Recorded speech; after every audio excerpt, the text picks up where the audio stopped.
Hi there, welcome to my No BS gear review channel. Tonight we're reviewing this knife, Benchmade 537BK-06 Bailout. This is Benchmade's first knife for 2025, the most recent addition to the Out family. It's coming out on the day of this video's release.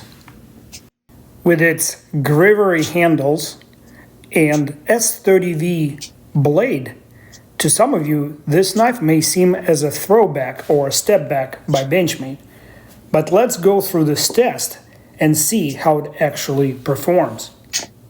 As you can see, flickability, it's not its forte. What is its forte is a full-size blade combined with an ultra-light weight. This knife weighs less than 60 grams, 2.1 ounces, making it an ultra-light EDC knife, making it identical to the base tagged out, but just a little heavier than the base bailed out. The blade is 3 3/8 inch long, or 87 millimeters. And what about the cutting edge on this tanto-shaped blade? Looks like we've got 3.5 inches, or 89 millimeters. This American tanto blade style, it's like having two edges on a single blade and actually 2 points. Very interesting and promising design. While clearly designed to be a slicey cutter and cardboard devastator, what it is not is the chef's knife. This test for useful edge length involves me lowering the knife until my knuckle hits the board. And this knife is right at 1 inch, which is less than a third of the blade's length.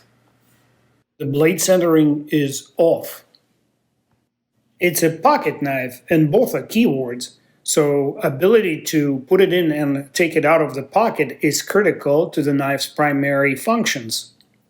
And in this case, carrying Benchmade's a lot leads to the separation of some of your pant seams.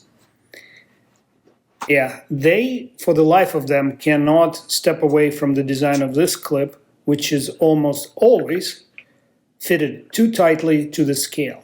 So much so that I end up using a little pry bar tool to actually attach it to my EDC meter, because while it gets 0 points for pocket clip insertion and extraction, I still want to make sure that it will not fly out of your pocket if, say, you were in a car accident or tumbled down a slope of the mountain. The blade thickness is meager 2.5 millimeters, even less, right around 1/10 of an inch. For comparison, I grabbed this bailout in its original aluminum guise.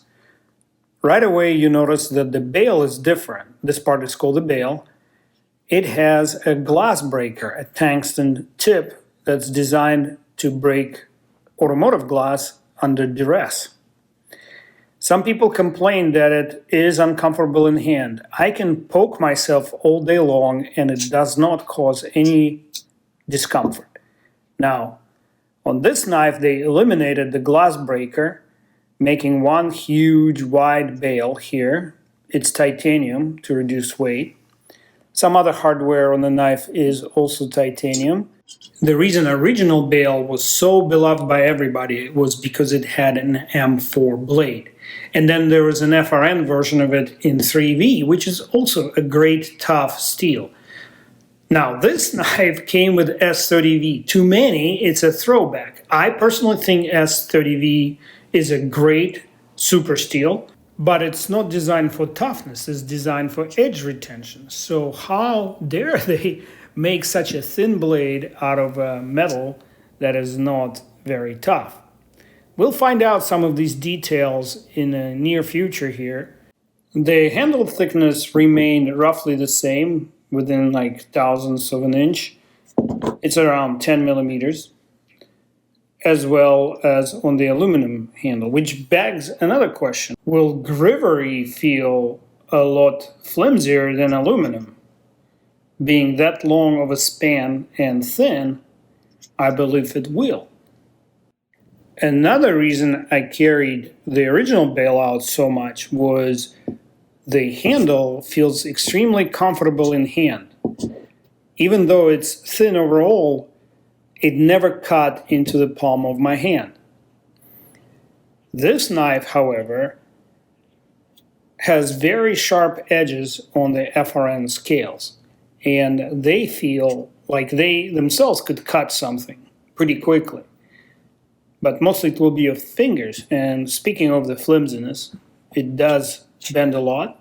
For comparison, I grabbed my $5 Walmart Ozark Trail knife, which is eerily similar to the bailout. I bet you're not surprised. And they feel about the same. If I close my eyes, they feel the same in hand. With slight preference towards Ozark Trail that does not have sharp edges. Here's the MSI for comparison. I find it interesting that Microtech chose a larger size knife for their sub $200 models. This one, of course, is in a slightly more expensive configuration. Another knife to compare it to is the Shootout. It's also an Out family knife, also designed for ultra lightweight and a very slicey blade geometry. And indeed, these knives clearly resemble siblings.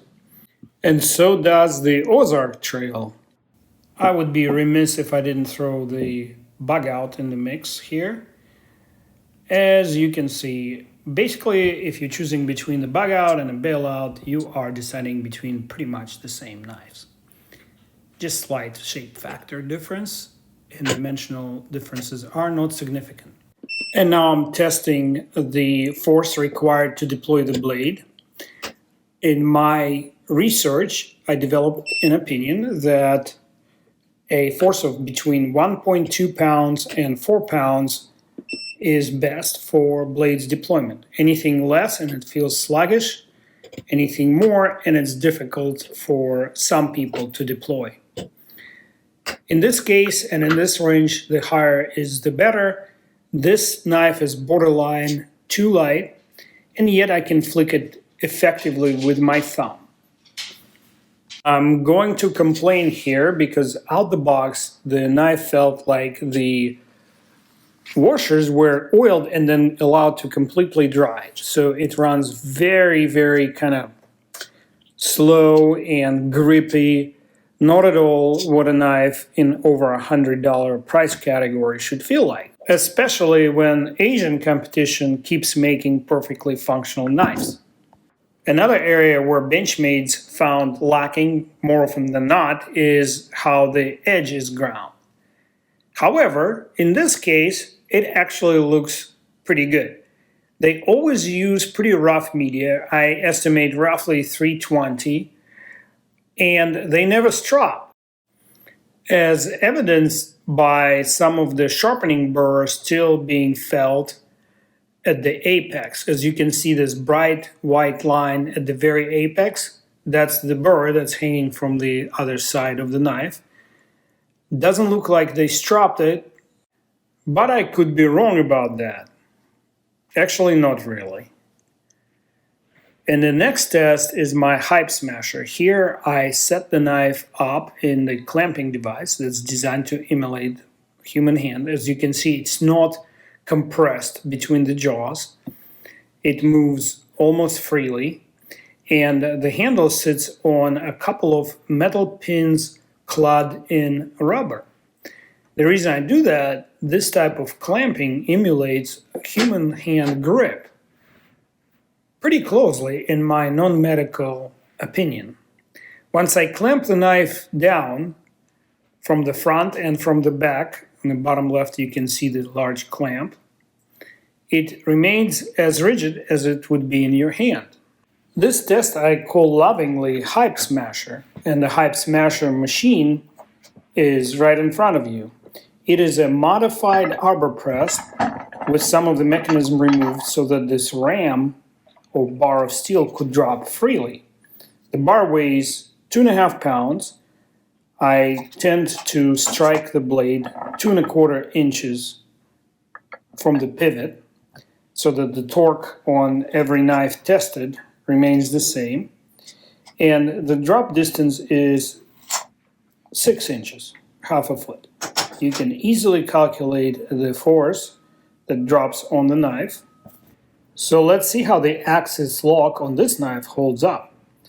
The keyword to lock is lock, meaning stay locked until the owner decides to unlock it. I don't know why people have such difficult time understanding it, and I get a lot of flack for this test. Moreover, some knives survive this test easily, like you just saw. Hopefully I didn't speak too soon. And some knives, very few, but some, do fail. That tells me that my experiment is well designed and it's not skewed extremely to one side or the other. And that's what I call bang on my channel. And now I will unclamp the knife and examine it for damage. The way I score this part of the test is if the knife withstands 3 drops like this, it gets 1 point, another point for being a finger-safe lock, like axis lock is, and a 3rd point for not sustaining any damage. Play that it did not develop actually goes into durability category. And in that category, this is my most nerve-wracking test. I bend the blade that is rigidly held in this hardwood block 15 degrees to see if the tip breaks off. If it doesn't, I give it 1 point. Not much risk for just 1 point. With the S30V steel, which is not famous for its toughness, I'm a little nervous. Obviously, Benchmade considered the strain resistance of this steel quite well, and it didn't break. So now I can twist the living lights out of this assembly.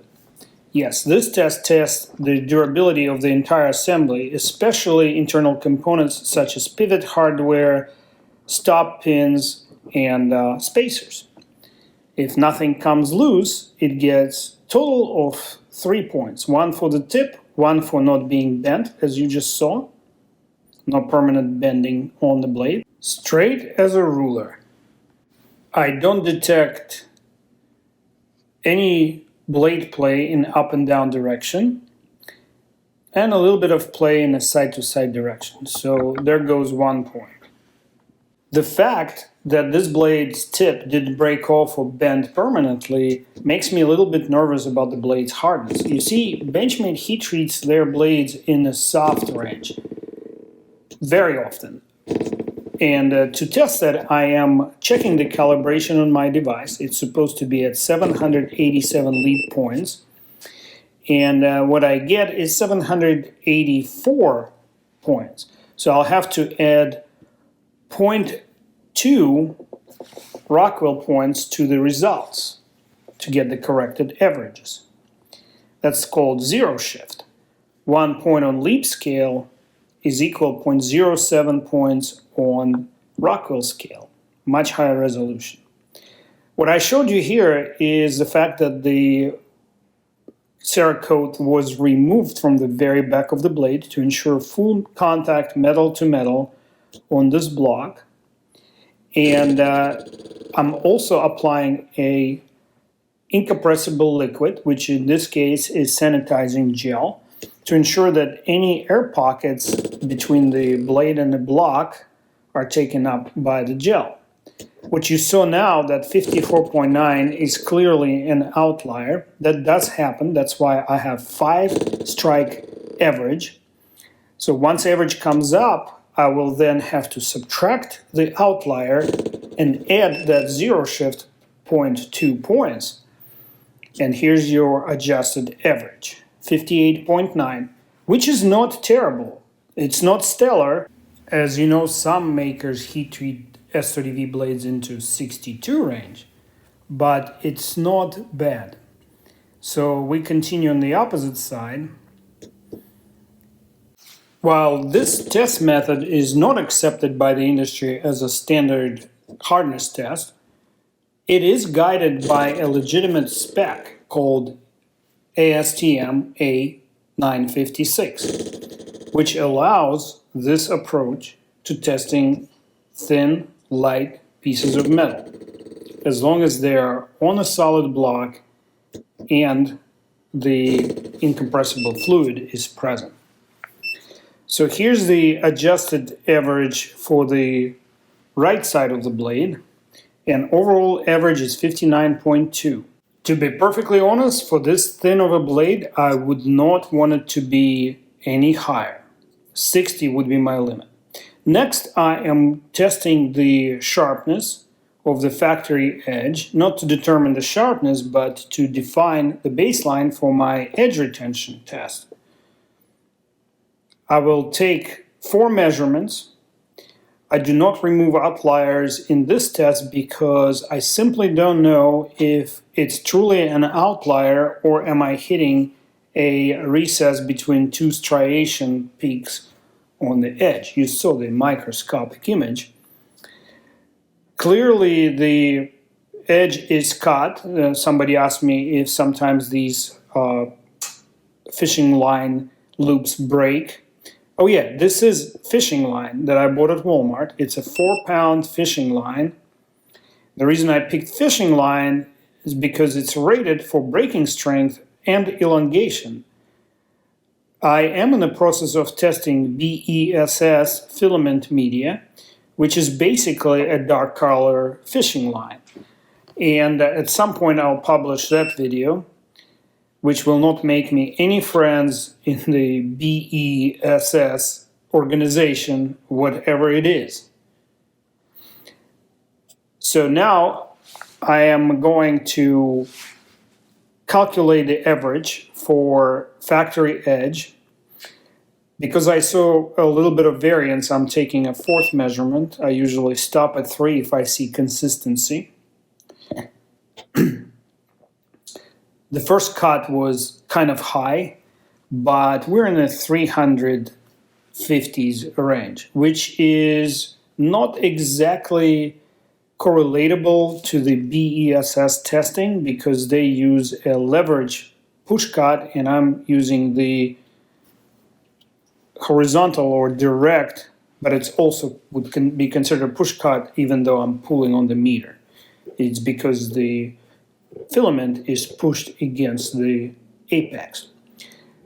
I am producing 20 strokes here, or 10 back and forths, and this is a buckhorn, which I find to be ideal for testing all 3 of the important properties: edge retention, resistance to wear, and toughness. 375 seems very low, but let's continue. Anyway, I get some flack from my precision-minded viewers. I did practice and measured how much pressure I'm applying to the horn when I sort of cycle it on the blade, and it's usually between 2 and 4 pounds. That's as consistent as I could possibly get myself, but again, because we're playing with averages here, I think any inconsistencies sort of drop into the error noise. So I think the blade is performing better than I ever expected. I'll have to check the averages, but it might be the best edge retention that I've tested to date. Here I'm trying to put the filament in a spot of the blade that I haven't tested yet. So the calculations show that this blade is only 18% less sharp now, which is an incredible score. And speaking of the score, let's go around the ED circle. So for weight size, we score a good edge to weight ratio, and the weight itself being under 5 ounces, total 2.6 points. Pocket clip only scores 1 point because it was very hard to insert and extraction is not measured in those cases. But retention was good. The deployment was okay. I could easily flick it with a thumb and by pulling the lock back and flicking it out, but the reverse flick was not available, so only 2 points. Locking and unlocking is very important to me, and it performed really well because it's a finger-safe lock. It did not unlock on a hype smasher test, and there was no damage to the knife's mechanism whatsoever, so 3 points. It also gets 3 points for being made out of powder metallurgy steel. It's a high alloy, and its hardness was in a decent range, 59.2. 3 points, well deserved. Durability only receives 2-point score because it did develop some play after the twist test. Edge retention on this knife was incredible. Less than 20% of edge sharpness loss scores it full 4 points. The edge geometry missed out on the cutting board sort of food prep usefulness test. With less than 1/3 of the blade's length, it did not score a point in this department. However, with a high flat grind and only 22 thousandths of an inch behind the edge thickness, it does get the other 2 points. So the overall score for this knife is one of the highest to date. With this score, the bailout definitely deserves a spot in your EDC rotation. Hi folks, what you see on my left are the names and avatars of people who generously donated to my channel via the super thanks. The generosity of their spirit never ceases to humble and inspire me at the same time. They make it possible for me to buy more new knives for the reviews, improve my test equipment, and just generally keep me going. So I would appreciate if you could join me in thanking them for everything they do for me. On my end, I promise you I will not start selling knives when my subscription base reaches a certain point. And, I'm just going to do it the way I've always been doing it. Buy a knife, review a knife, edit the video, post it on YouTube. I will try to stay in the way of Shields and the industrial marketeers as much as I can with your help. So please don't forget to subscribe, like, and share my video with your social network.